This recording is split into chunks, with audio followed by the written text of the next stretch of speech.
Hey, English learners! Welcome back to the English Leap podcast, your cozy place to learn easy English through real-life conversations. I'm Maya. And I'm Leo. How are you doing today, Maya? I'm good, thanks.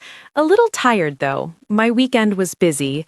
I went out with friends, we talked forever, and we stayed up way too late.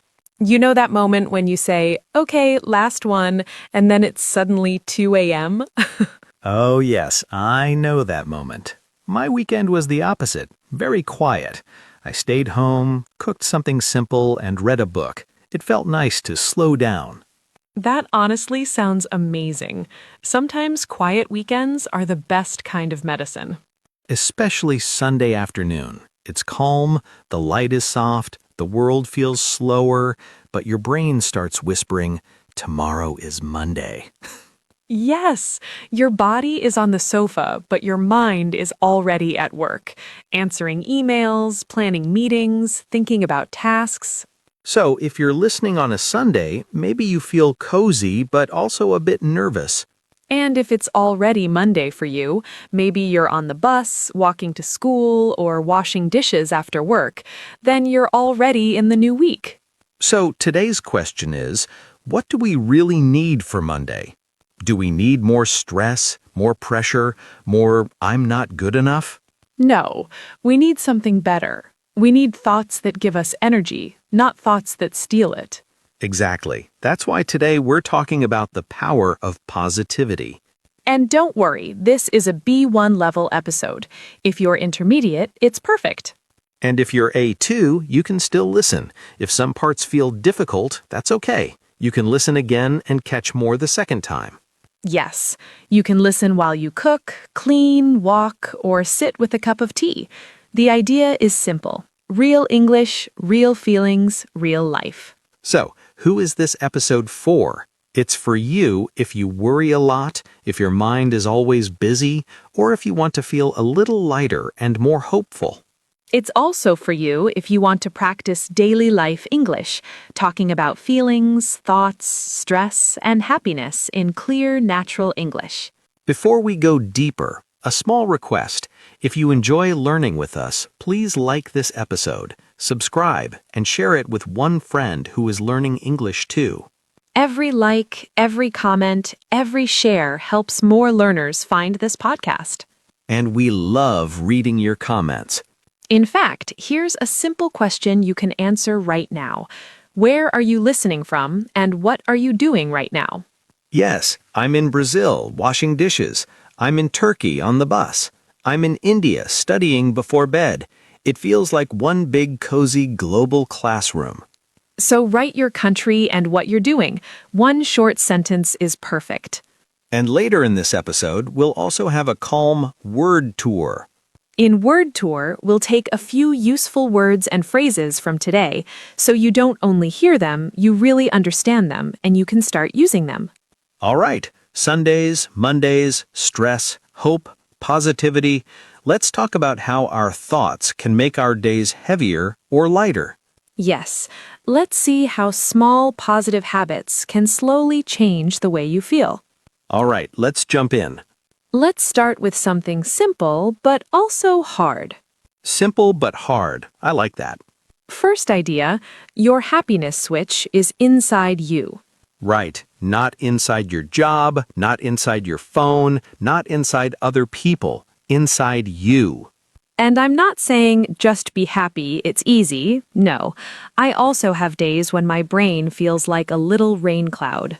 Same. Sometimes my brain wakes up and says, "Good morning. Let's think about everything that is wrong."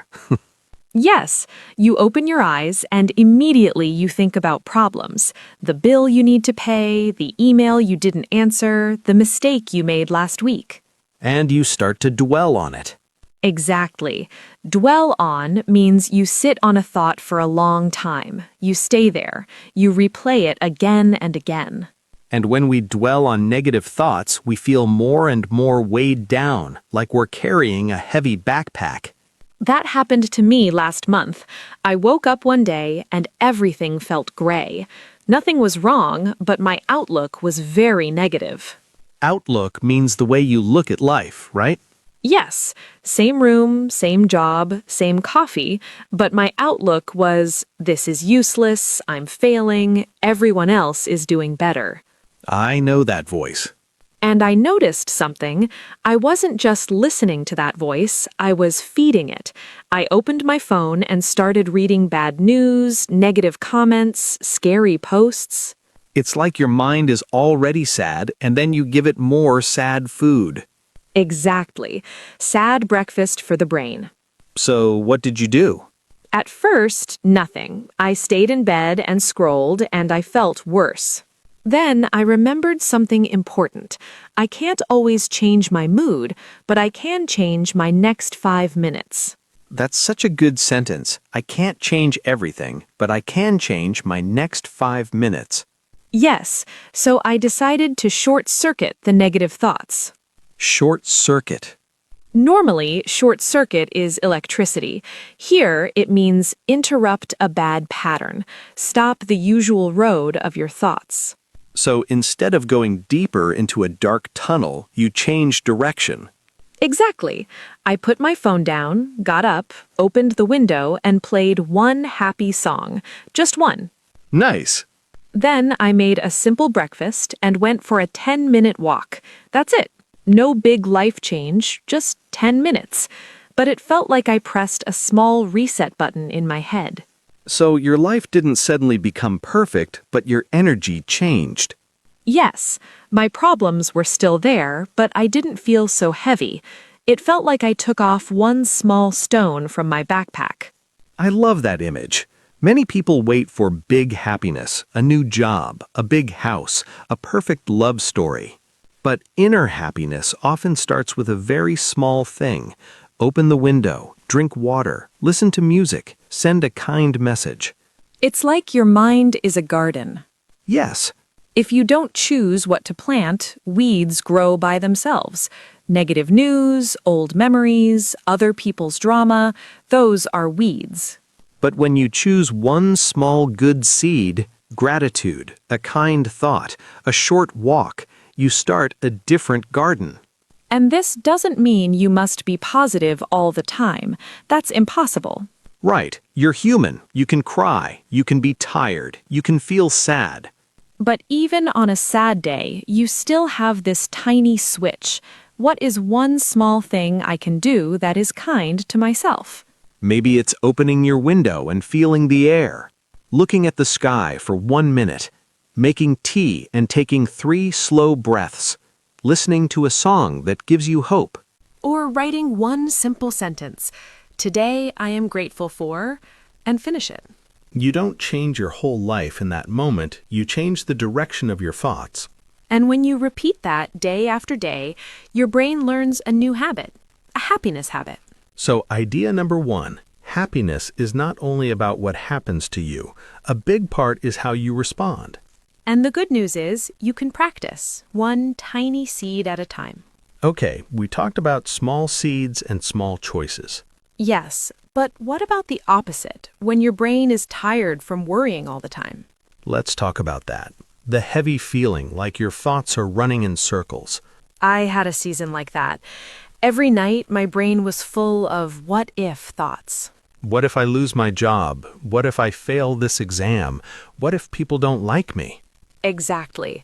I was trying to sleep, but my mind was wide awake. And the funny thing is, most of the things I worried about were things I could not control. Same. My brain loves to worry about the weather, the news, the economy, and strangers on the internet. The full package. One night I realized something. I felt like I was trying to control the whole world from my pillow. That is such a good picture. I was spiraling. Spiraling means your thoughts go down and down, getting worse, right? Exactly. A small worry becomes a big, scary story in your head. I think many listeners know that feeling. So I tried something simple. I took a notebook and drew 2 circles. 2 circles. In the first circle, I wrote things I can control. In the second circle, things I can't control. Nice. Control was what I eat tomorrow, how many minutes I study, what time I sleep if I put my phone away, what message I send to my friend. And can't control? The past, other people's opinions, world news, old mistakes, the weather. When you see it on paper, it becomes clearer. Completely. I saw that most of my anxiety lived in the can't control circle. So your brain was working hard but not helping you. Exactly. It was like trying to keep my head above water in a sea that doesn't belong to me. Keep your head above water. That means you're just trying to survive. Not relaxed, not happy, just not drowning. Yes, and I didn't want to live like that every day, so I made a small rule. What rule? If something is in the can't control circle, I'm allowed to notice it, but I'm not allowed to stay there for 1 hour. I love that. Instead, I choose one small thing from the can control circle and do it. Drink water, go for a walk, pray, breathe, sit in silence for 5 minutes. It's like moving your brain from a noisy street into a quiet park. Yes, and sometimes my quiet park is just sitting on the floor, back against the wall, eyes closed, imagining a peaceful place. Beach, forest, mountains? Usually a beach. I imagine the sound of waves, warm sand, sun on my face. That's lovely. And I tell myself, right now, I don't have to fix my whole life. I only have to breathe. So idea number 2, worry gets heavier when we focus on everything we can't control. And when we move our attention to one small thing we can control, the mind can rest. That rest, this small, calm moment, is also positivity. Quiet, but powerful. Okay, we have small seeds for happiness, and we have less worry when we focus on control. Now, let's talk about something that scares many people: goals. Goals can give us hope, but they can also create pressure. Have you ever felt like your goals were attacking you? Attacking me? Yes, many times. Instead of feeling inspired, you feel guilty because you're not there yet. Exactly. A few years ago, I felt lost with work and money. What was it like? I was working, but I wasn't happy. I didn't know what I wanted next. And at night, my mind was full of I should. I should earn more. I should be more successful. I should already have everything figured out. Yes, and I was on social media, seeing people my age buying houses, traveling, starting businesses. The classic, everyone is doing better than me feeling. The grass is greener feeling. The grass isn't always greener is a great idiom. It means other people's lives look better, but you don't see their problems. At that time, I forgot that. I only saw the green grass. My life felt like dry ground. That's very honest. One night, I couldn't sleep. My heart was beating fast. And I asked myself, okay, what am I actually afraid of? Good question. The answer was, I'm afraid my life will stay like this forever. That is scary. Then I asked another question.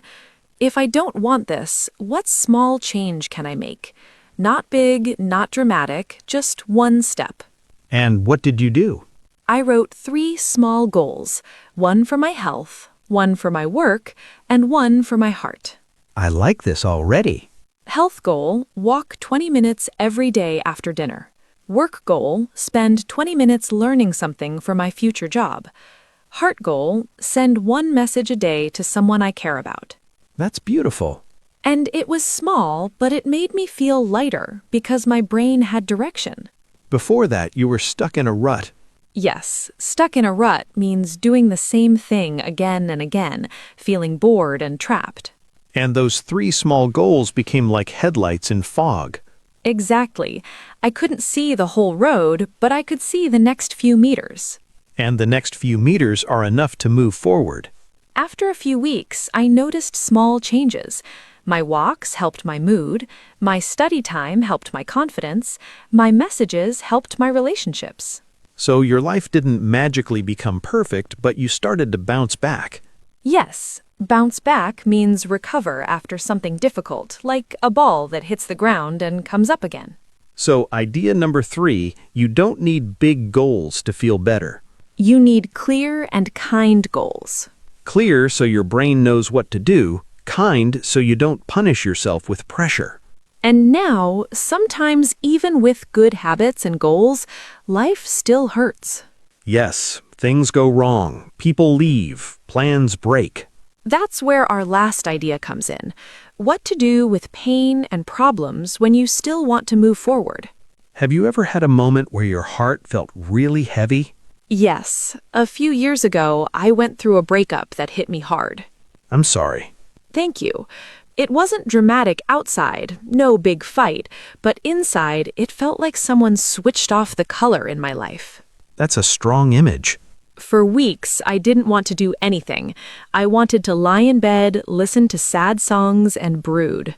Brood means thinking about the same sad thing again and again, staying inside the sadness. Exactly. I replayed every conversation. What if I said this? What if I did that? Our brain loves that game. But after a while, I noticed something. The more I stayed in bed, the heavier I felt, like wearing wet clothes all day. That's so clear. One day, a friend called and said, "You can be sad, of course, but you also have to move. You don't have to run, just walk." Good friend. He invited me for coffee and a walk.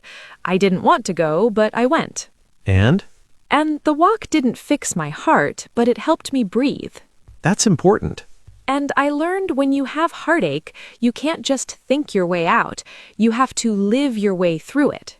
Live your way through it. I love that. Small actions, normal routine.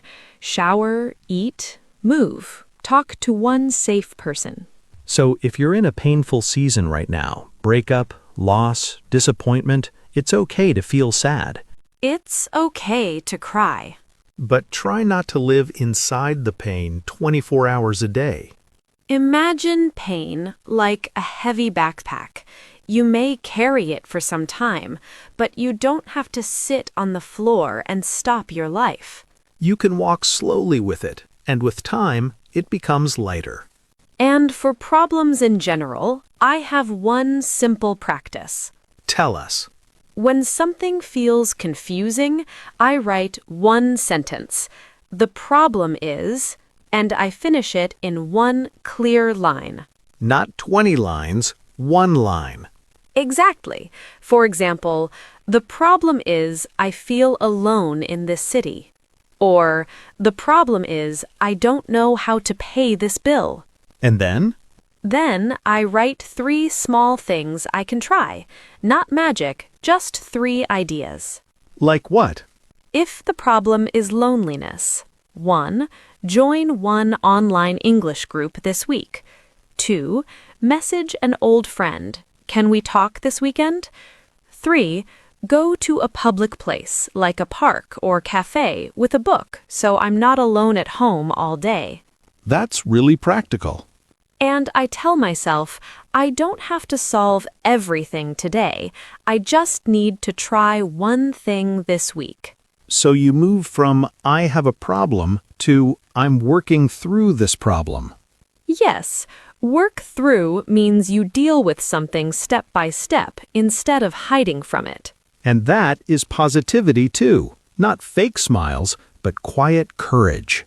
I love that. Quiet courage. So idea number 4, pain doesn't mean your life is over, it means you're human.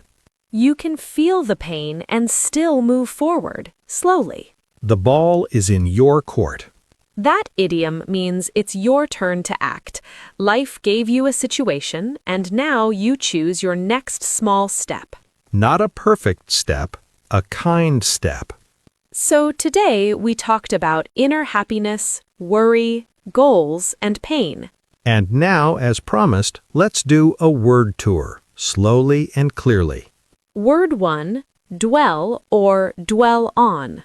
Dwell on means thinking about something for a long time, usually something negative. Example, I try not to dwell on my mistakes all night. Or, she dwelt on one bad comment and forgot all the good ones. Word 2, spiral or spiraling. Spiraling means one small worry becomes bigger and bigger in your mind. Your thoughts go down and you feel worse. Example, I saw one scary news story and then my mind started spiraling. Or, when I'm tired, my thinking can spiral fast. Practice 3, stuck in a rut. Stuck in a rut means your life feels the same every day. You feel bored or trapped. Example, he felt stuck in a rut doing the same tasks for years. Or, I knew I was stuck in a rut when every day felt exactly the same. Phrase 4, keep your head above water. This means you're just managing to survive a difficult time. You're not relaxed, but you're still going. Example, with work and family, she's trying to keep her head above water. Or, when money is tight, people focus on keeping their head above water. Phrase 5, bounce back. Bounce back means recover after something difficult. Example, it took time, but he bounced back after losing his job. Or, you can bounce back from mistakes in English if you keep practicing. Idiom 6, the grass isn't always greener. This means other people's lives look better, but you don't see their problems. Example, social media can make you forget the grass isn't always greener. Word 7, brood. Brood means thinking about something sad for a long time, staying inside the sadness. Example, after the breakup, he stayed in his room and brooded. Phrase 8, work through. Work through means slowly dealing with a problem or feeling step by step. Example, she needed time to work through her fear of speaking English. Idiom 9, the ball is in your court. This means it's your turn to decide or take action. Example, I sent the offer. Now the ball is in his court. Or, you know your options, now the ball is in your court. So those were the words and phrases from today. If you want, listen again and try to catch them in the main conversation. And choose one or two favorites and use them this week in your own sentences. Here's our reminder. Your thoughts are powerful, and small positive habits really matter. Even one tiny thing counts. One short walk, one calm breath, one kind thought about yourself. If you like, write in the comments, my small positive habit will be, and finish the sentence. And if this episode helped you feel less alone, please like, subscribe, and come back next time. Take care of yourself. Be gentle with your mind. And remember, you don't have to be perfect, you just have to keep moving slowly in a kinder direction. This is Maya. And this is Leo. And you've been listening to the English Leap podcast. Bye. Bye.